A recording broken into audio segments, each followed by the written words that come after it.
At the dawn of time, Friesland was all swamps and shallow sea waters. Now, Frisia is a territory that attracts attention with its language, potatoes, boats, and people. We at Project Frisia Simulata sought to discover what led Frisia to develop into what it is now. As a result, we built this thoroughly exciting timeline of Frisia from its arrival of tribes to formation of Frisian identity to medieval times. Although houses in Friesland were found dating back to 6450 BC to 4900 BC, they were not identified. This is Alcia.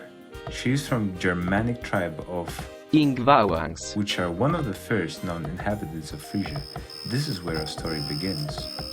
Over 2000 to 800 BC, rise of metal in agriculture resulted in more stable and populated Friesland, as well as increased trade. In 1400 BC, in West Friesland there were about 10 people living per square kilometer, which was a lot for those times. At around 800 BC, West Friesland became too wet, so people packed their stuff and were forced to leave. From 12 BC to 68 AD, Romans established their presence in Frisia. Frisians had to pay Romans cowhides and provide mercenaries to the Roman army. You like what you see? Yeah, is nice. At 20 AD, Frisians rebelled against Romans. Well, we are here. And their influence over Friesland gradually decreased. Over 200 to 300 AD, many people left Frisia to join Franks, but consequently people came from the east to repopulate. From 560 to 785 AD, Frisians faced many wars against Franks. During this period, Frisia experienced the height of its power.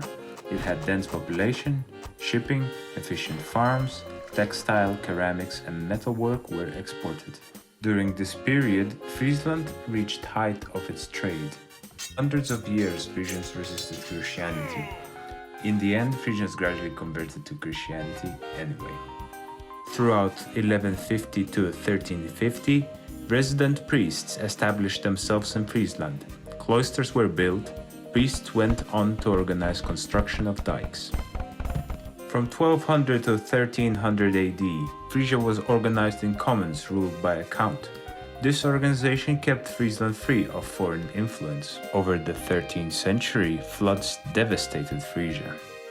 In 1396 and 1398, Frisians fought Holland and lost both times. Lads, for freedom!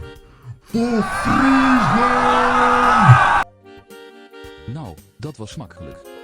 From 1413 to 1422, Frisians fought a civil war. Well, if we fight together, at least one of us will win. You know, Herbert, sometimes you have brilliant ideas. Over the course of 14th and 15th century, plagues decimated the population of Frisia. 1515 and 1524 saw the last war between Holland and Frisia, which is known as the Peasant Rebellion. Frisians were not successful. Nou, dat was smakelijk.